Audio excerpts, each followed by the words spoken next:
मनुष्य छोटा हो या बड़ा, राजा हो या रंक, हर एक मनुष्य में एक समानता देखने मिलती है।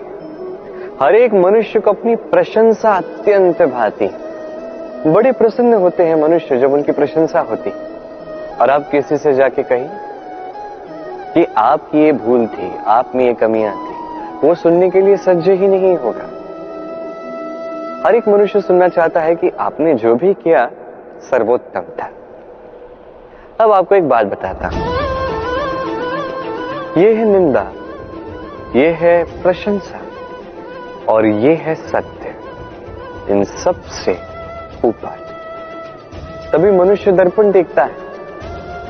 दर्पण मनुष्य को सुंदर नहीं दिखाता, उसे सत्य दिखाता है, जिससे मनुष्य और सुंदर बनने के लिए प्रेरित होता है। इसलिए दर्पण की आवश्यकता होती है सत्य जानने के लिए। जीवन में निंदक प्रशंसक से कहीं अधिक महत्वपूर्ण होता है। क्यों? क्योंकि वो आपको आपकी कमियां दिखाता है, आपकी भूल दिखाता है, एक अवसर देता है आपको स्वयं को सुधारने के लिए और श्रेष्ठ बनाने के लिए, कि प्रशंसक नहीं कर पाता। तो जीवन में जब भी निंदा होती तो उसका आकलन कीजिए, सकारात्मक रूप से उसे देखिए। यदि स्वयं को कुछ शिक्षा दे सकते हैं तो निश्चित रूप से दीजिए। मन प्रसन्न होकर कहेगा राधे राधे। कभी किसी पपीहे को देखें, कहा जाता है कि वर्ष भर में केवल एक बार अपनी प्यास बुझाता है, वो भी आकाश में मंडा रहे मेघों द्वारा बरसाई गई वर्षा की बूंदों से, और कहीं से वो अपनी प्यास नहीं बुझाता। पूरे वर्ष भरी गर्मी सहता है, भरी सर्दी सहता है, बस एक आस में कि वर्ष में एक बार वो मेघ आएंगे, वर्षा करेंगे और मेरी प्यास को बुझा देंगे। क्या है? विश्वास है। विश्वास ही है कि वर्ष में एक बार वो मेघ आएंगे जो प्यास बुझाएंगे। अब देखिए, सूर्यमुखी का पुष्प रात भर अंधकार से लड़ता है, उसे विश्वास है प्रातःकाल में सूर्य उसे अवश्य दर्शन देंगे। ये विश्वास ही था जो एक छोटी सी नौका लेके मनु निकला और समस्त सृष्टि को प्रलय से बचा लिया। ये विश्वास ही था प्रेम पर, जो वानरों और भालुओं की सेना लेके श्री राम ने आक्रमण किया समस्त वरदानधारी असुरों की, राक्षसों की लंका पर, और विजय भी प्राप्त की। ये विश्वास ही विश्व की आस। विश्वास कीजिए कि आप सर्वश्रेष्ठ हैं और कर्म करते जाइए बस। इस विश्वास की आस ही आपको प्रतिबल प्रदान करेगी। ये मेरा विश्वास है। आइए और मेरे साथ प्रेम से कहिए राधे राधे। सुंदरता। मनुष्य अपनी सुंदरता के विषय में कितना सोचता है। चाहता है कि वही सबसे अधिक रूपवान दिखे, सबसे अधिक सुंदर दिखे। किंतु सुंदरता की परिभाषा क्या है, क्या वो जानता है? किसी माता से पूछे, उसके लिए सुंदरता की परिभाषा उसकी संतान। भक्त से पूछे, उसके लिए सुंदरता की परिभाषा उसके भगवान। श्री राम से पूछिए, उनके लिए सुंदरता की परिभाषा हनुमान है। टूटी हुई हनु, फूला हुआ मुंह, कहने को वानर, लंबी पूंछ, इतने भोले कि उन्हें अमूल्य मणियों की माला दी तो उसे तोड़ के उसमें श्री राम ढूंढ रहे हैं। किंतु भाव कितना सुंदर। उनका मानना ये कि भले इस संसार के सबसे अमूल्य मणियों से ये माला बनी हो, यदि इसमें श्री राम नहीं है तो इसका कोई अर्थ नहीं है। सुंदरता रूप में नहीं, भाव में निहित होती है।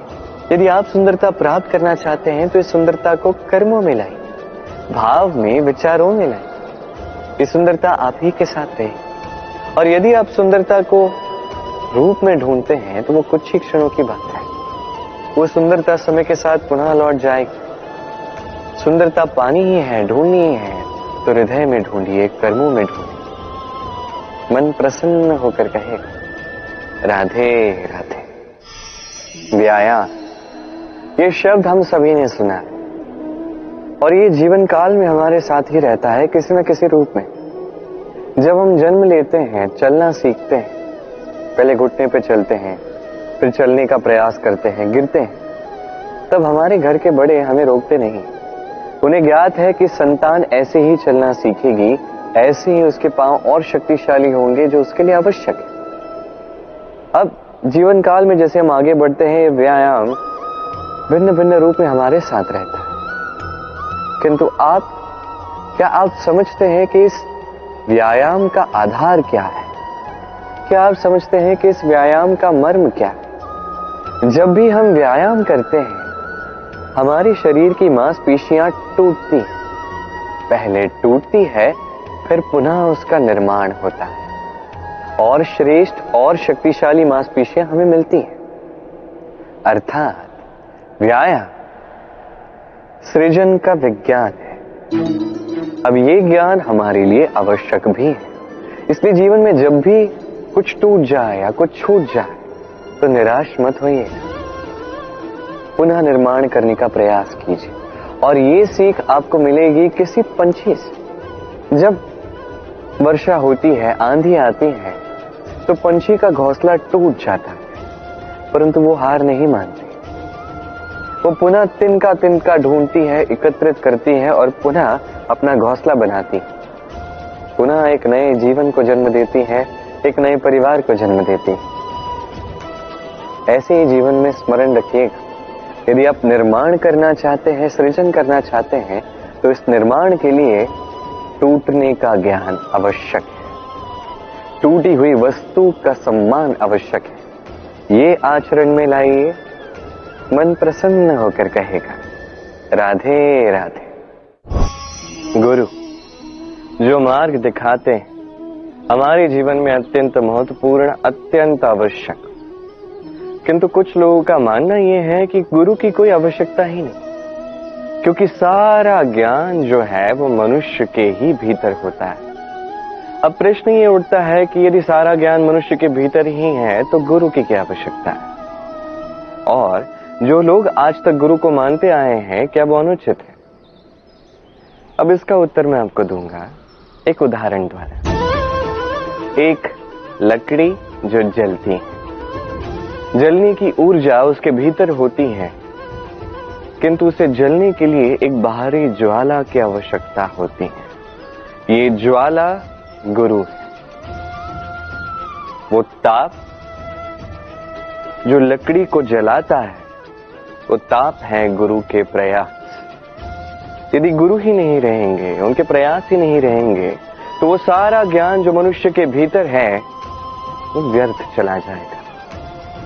यदि आपके जीवन में आपके साथ गुरु हैं, आपका मार्गदर्शन कर रहे हैं, आपके भीतर के ज्ञान को बाहर निकाल रहे हैं, तो उसका सम्मान कीजिए और मेरे साथ प्रेम से कहिए राधे राधे।